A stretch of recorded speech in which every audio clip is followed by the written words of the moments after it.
దీని పాపం ఇవ్వాల్టితో పండింది. సాక్ష్యం కూడా గుణ చేతికొచ్చింది. నేను చదివిన రాశి ఫలాలు నిజమయ్యాయి.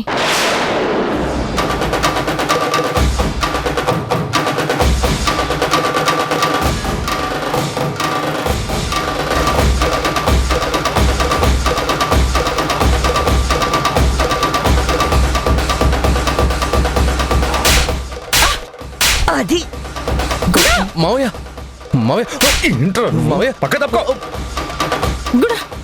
మావయ్య నిన్ను నమ్మాను చూడు, నన్ను నేను చంపుకోవాలి.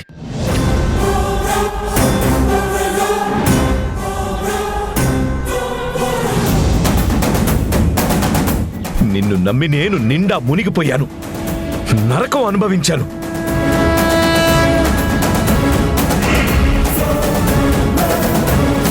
నా వెంట ఉండి నన్ను నమ్మిస్తూ నటిస్తూ తిరుగుతూనే వెన్నుపోటు పొడిచావు.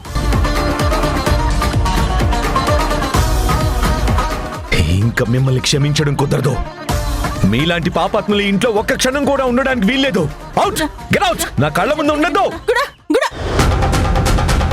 అర్థమైందా? ఇప్పుడు పూర్తిగా అర్థమైందా? ఎప్పటికైనా నీ పాపం పండుతుంది, ఇలాంటి పరిస్థితి వస్తుందని నేనెప్పుడో చెప్పాను. ఈ రోజు బయటపడింది. నా తమ్ముడు నన్ను అంటాడా అన్నావుగా, చూస్తున్నావుగా. నిజం నిప్పులాంటిది, ఎప్పటికైనా బయటపడుతుంది.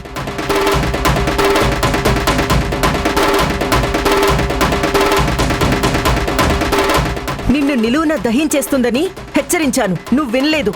నీ బుద్ధి మార్చుకోలేదు, నీ గుణం మారలేదు. పద బయటికి. లాక్కురా. పద.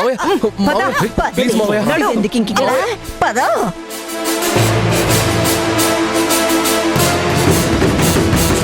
పద.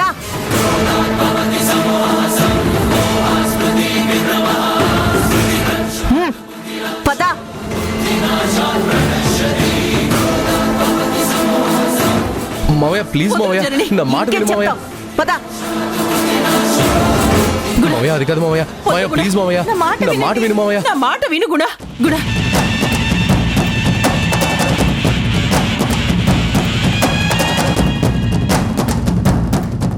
మావయ్య మావయ్య నేను చెప్పేది ఒకసారి వినండి మావయ్య. పద. గుణ నేను చెప్పేది విను గుణ. ఏంటి నువ్వు చెప్పేది నేను వినేది? నోరు మూసుకొని పద.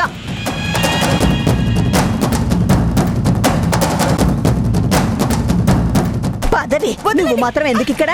పద పద ప్లీజ్, పోవి బయటికి.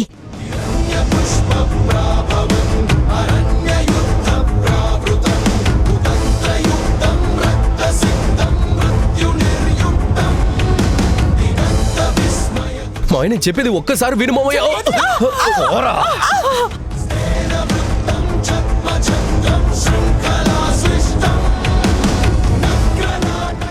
జీవితంలో మళ్ళీ ఇంకొకసారి మీ మొహాలు నాకు కనిపించాయో చంపేస్తాను.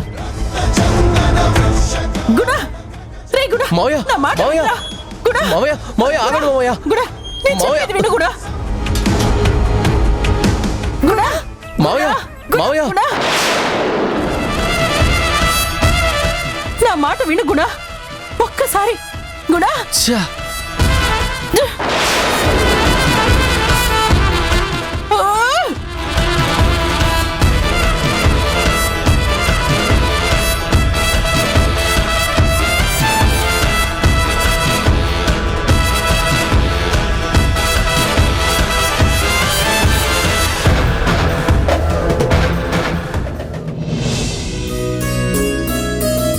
ఎగ్జామ్ ఎలా రాసావే? నేను బాగానే రాశాను. నువ్వెలా రాసావు? నేను కూడా బాగానే రాశాను. సరే, మన ఇద్దరం కలిసి ఆటోలో వెళ్దామా? అలాగే.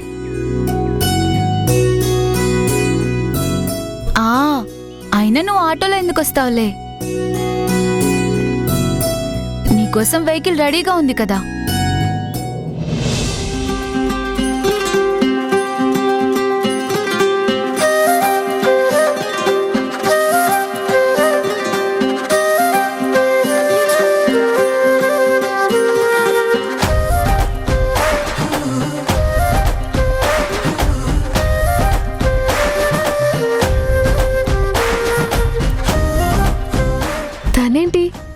నన్ను డ్రాప్ చేసిన దగ్గర నుంచి ఇక్కడే ఉన్నాడా? ఏమో నాకేం తెలుసు. మీ వారు నీకోసం వెయిట్ చేస్తున్నారేమో.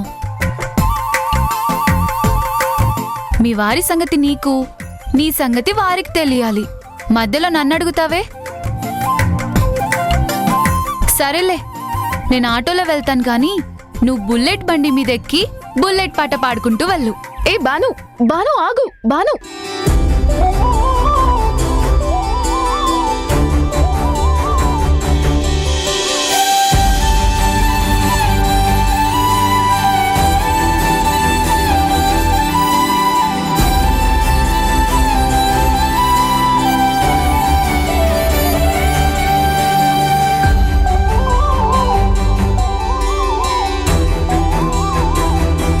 హలో, ఇక్కడే ఉన్నావేంటి?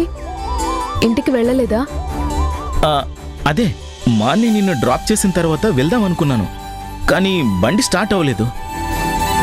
కొంచెం ఏదో ప్రాబ్లం ఉన్నట్టుంది. కాస్త రిపేర్ చేసి చూశాను, అయినా ప్రాబ్లం పూర్తిగా పోయినట్లేదు. హలో, మరిప్పుడు ఏం చేస్తావు? బండిని తోసుకుంటూ వెళ్తావా? నా సహాయం కోసం వెయిట్ చేస్తున్నావా? అబే అదేం లేదు, రిపేర్ అయితే చేశాను, ట్రై చేస్తాను. స్టార్ట్ అయితే ఇద్దరం వెళ్ళొచ్చు, లేకపోతే నువ్వు ఆటోలో నేను బండి నెట్టుకుంటూ వెళ్తాను. అవునా? సరే, స్టార్ట్ చేయి. చేయాలా? చేయి.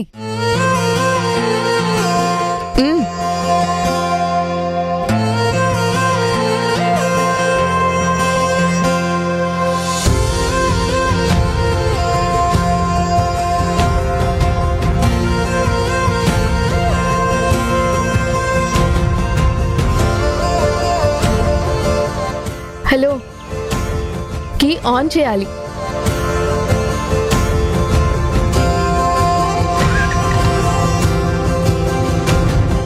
అరే స్టార్ట్ అయిందే. పొద్దు నుంచి స్టార్ట్ అవ్వలేదు. నేను చేసిన రిపేర్ కూడా పని చేయలేదనుకున్నాను.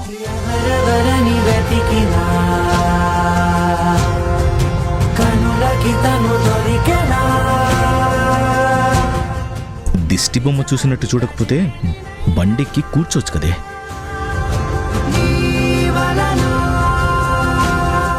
ఏంటి, ఆయన అడగకుండా నేను బండికి కూర్చోవాలా? ఎప్పుడు బండెక్కనట్టు మొహం బాచిన దానిలాగా ఎగిరి గంతేసి కూర్చోవాలా?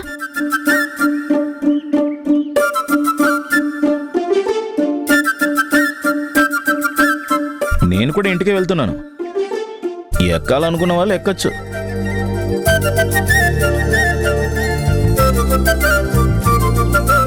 పర్లేదు, నేను ఆటోలో వెళ్తాను.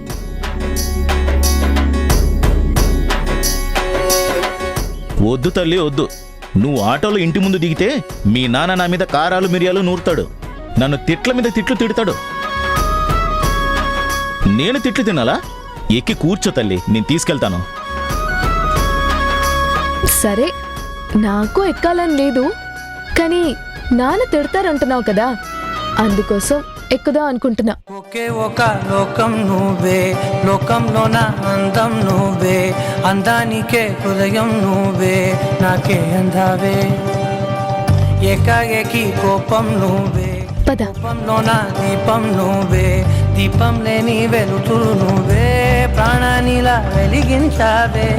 నిన్నుగా ప్రేమించనా, నన్నుగా అందించనా, అన్ని వేళలా తోడుండనా, జన్మ జన్మల జంటవనా.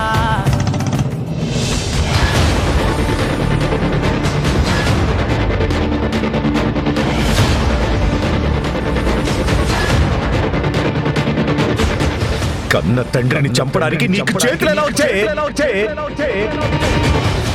నా వెంట ఉండి నన్ను నమ్మిస్తూ నటిస్తూ తిరుగుతూనే వెన్నుపోటు పొడిచావు.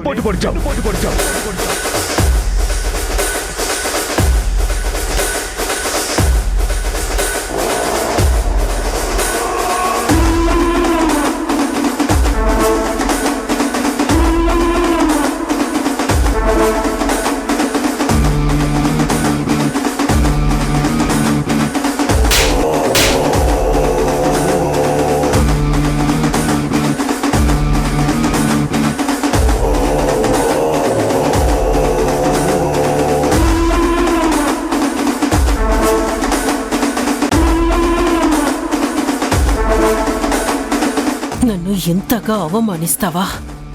ఆ జనని తన కడుపులో ఇంత కోపం కసి నా మీద పెంచుకుందా? దానికి సందు దొరకగానే నన్ను ఇంత అవమానిస్తుందా? నన్ను మెడపట్టి బయటికి గింటేస్తుందా? ఛ! ఇంత బతుకు బతికి డ్రైనేజ్లో పడి చావడం అంటే ఇదే. ఏం కర్మ, ఏం పాపం. కానీ దీన్ని ఇలా వదిలేయకూడదు. ఏదో ఒకటి చేసి తీరాలి. శక్తి, ఇప్పుడు నీ పొజిషన్ ఏంటి? నిన్ను నమ్ముకున్న నా పొజిషన్ ఏంటి? ఏయ్, నా కర్మకాలి నేను ఇడుస్తుంటే నువ్వేంటే? నీ ప్రశ్నలేంటే? అంతా నా దరిద్రం కాకపోతే ఆ ఫోటో స్టూడియో వాడు గుణాకే కనపడాలా? తప్పు చేశాను, చాలా తప్పు చేశాను. అప్పుడే వాణ్ణి చంపేస్తుంటే పీడ వదిలిపోయి ఉండేది, సాక్ష్యమే ఉండేది కాదు. అంతా నా బ్యాడ్ లక్.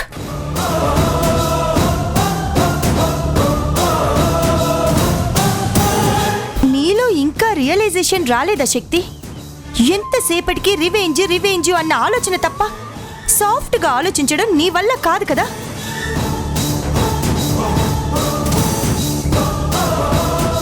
ఇది చేయలేదు, అది చేయలేదు, ఇలా చేస్తే బాగుండేది, అలా చేస్తే బాగుండేది అని బ్యాడ్ ప్లాన్లు వేస్తూనే ఉంటావు. ఇలా తప్పుల మీద తప్పులు చేసే ఈ పరిస్థితికి తీసుకొచ్చావు.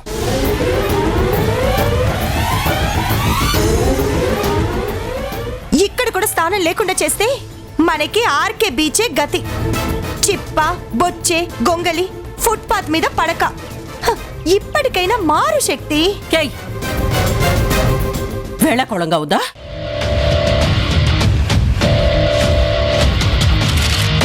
వాళ్ళు నన్ను ఇంట్లో నుంచి గెంటేసినంత మాత్రాన ఓడిపోయాను అనుకుంటున్నావా?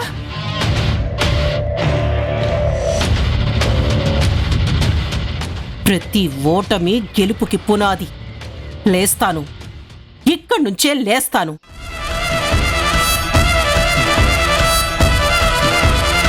తిరగబడతాను. నేననుకున్నది సాధించి తీరే వరకు నిద్రపోను. ఛా, ఇంత జరిగాక కూడా నీకు వాళ్ళ ఆస్తి మీద ఆశ పోలేదా? నీ స్వార్థానికి అసలు అంతులేదా? తమ్ముడు గెంటేశాడన్న బాధ కాస్త కూడా లేదా? ఏయ్, మాట్లాడకు.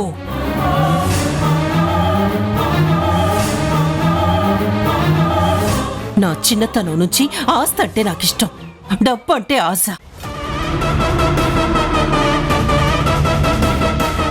ఆ డబ్బు నాది కావాలంటే నేను తగ్గకూడదు, ఓటమిని ఒప్పుకోకూడదు.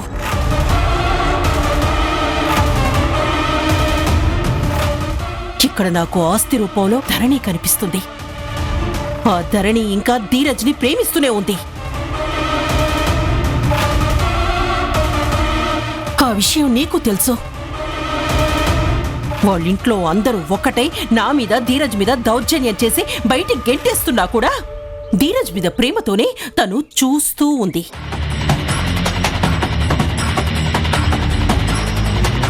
నా మీద అందరికి డౌట్ ఉన్నా కూడా, ధరణికి డౌట్ ఉన్నా కూడా ధీరజ్ మీద మాత్రం డౌట్ లేదు. ప్రేమే ప్రేమే కనిపిస్తుంది.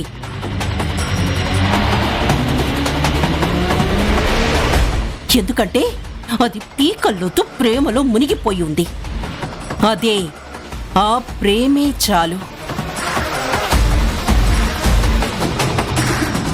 నేను మళ్ళీ ఆ ఇంట్లోకి ఎంటర్ అవ్వటానికి ఎంట్రీ పాస్ లాంటిది. దాన్నే వాడతాను. ఆ ట్రంప్ కార్డుతోనే టోటల్గా సామ్రాజ్యాన్ని కొల్లగొడతాను.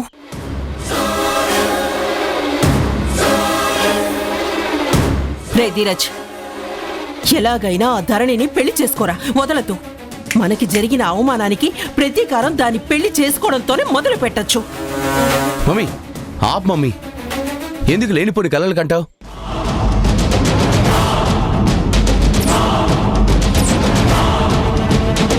ఆలోచించి ఆలోచించి ప్లాన్లు వేసి నా బుర్ర తిని నాతో దుర్మార్గపు పనులన్నీ ఇంప్లిమెంట్ చేయించి చివరికి మెడపట్టి ఇంట్లోంచి బయటికి గెంటేసే సిచ్యువేషన్కి వచ్చాం.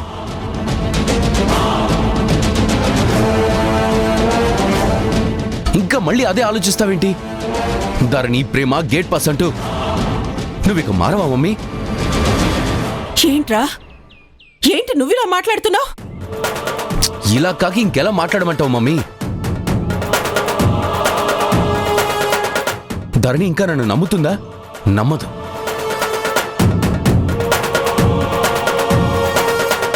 నువ్వు ఎన్ని చెప్పినా ఇక నేను నా మొహం కూడా ధరణికి చూపించలేను. ప్రేమ లేదు, దోమ లేదు మమ్మీ. చేసిన తప్పులని ధరణికి చెప్పి క్షమించమని కాళ్ళు పట్టుకొని అడిగి వెనక్కి తిరిగి రావడమే. నోరు ముయ్యరా, పిచ్చి పిచ్చి మాటలు మాట్లాడకు.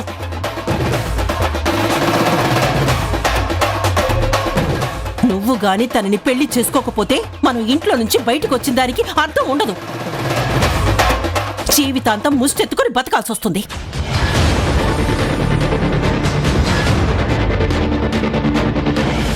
నీకిప్పుడున్న అభిప్రాయాన్ని మార్చుకోకపోతే, ధరణిని పెళ్లి చేసుకోకపోతే నా చావు చూడాల్సి వస్తుంది. అనాథవైపోతావు, ఆలోచించుకో.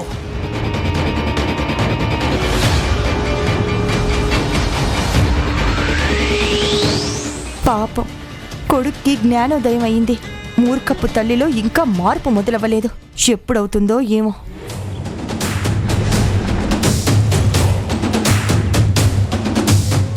వీళ్లతో ఉంటే ఎప్పుడో అప్పుడు నేను జైలు పాలు కావాల్సి వస్తుంది.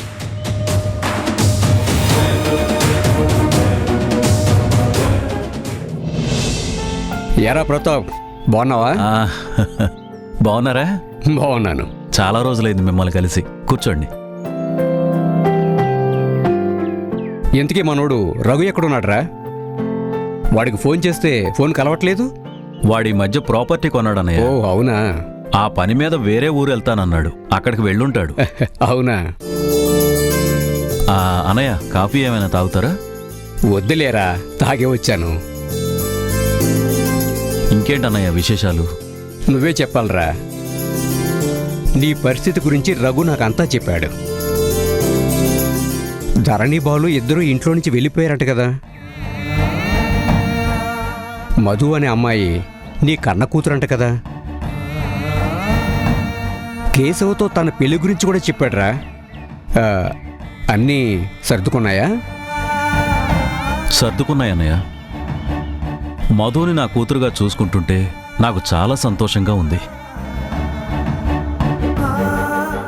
మధు చాలా బుద్ధిమంతురాలన్నయ్య. గొప్పగా పెంచాను. తనకి నా మీద ఎనలేని ప్రేముంది. నాకు కాస్త నలత చేసినప్పుడు ఎంత జాగ్రత్తగా చూసుకుందో తెలుసా? అందుకే ఆడపిల్ల తండ్రికి ఆసరా అంటారు. ఆడపిల్లలకి తండ్రి మీద ఎక్కువ ప్రేమ అంటారు. అది మధులో నేను నా కళ్ళారా చూస్తున్నానన్నయ్య. తను నా కూతురిగా నాతో పాటుంటే సంతోషంగా ఉన్నాను. కానీ ధరణి బాలులు నా దగ్గర లేరనే బాధ కూడా అప్పుడప్పుడు కలుగుతుందన్నయ్య. వాళ్ళు పదే పదే నాకు గుర్తొస్తున్నారు. అరే ప్రతాప్, నీ బాధ నాకు అర్థమవుతుందిరా. కానీ దానికి పరిష్కారం నీ చేతుల్లోనే ఉందిరా. ఆలోచిస్తే పరిష్కారం నా చేతుల్లో ఉందా? నాకేం అర్థం కావట్లేదు. ఏం ఆలోచించమంటావు? చూడరా, జనని గారికి గుణగారికి మధుని తనతో ఉంచుకోవడం ఎంత కష్టమైనా తను నీ కూతురనే గౌరవంతోనే కదా మధుని నీ దగ్గరుంచారు. నేనే పెంచాను, నా దగ్గరే ఉండాలని జనని గారు మధు గురించి నీతో పోట్లాడడం లేదు కదా. అలాగే ధరణి బాలులు వాళ్ళ దగ్గర ఉండడం కూడా నువ్వు ఒప్పుకోవాలరా. వాళ్ళ నిర్ణయాన్ని నువ్వు గౌరవించాలి. వాళ్ళు ఏ రోజు నువ్వు ధరణి బాలుని కలవడానికి అడ్డు చెప్పరు. ఆ వీడియోని రిలీజ్ చేయకండి. నీ జీవితం నా చేతిలో ఉంది. నాకెందుకో అతను నిండా ప్రేమలో మునిగిపోయాడేమో అనిపిస్తుంది. ధరణికి అన్యాయం చేయడు,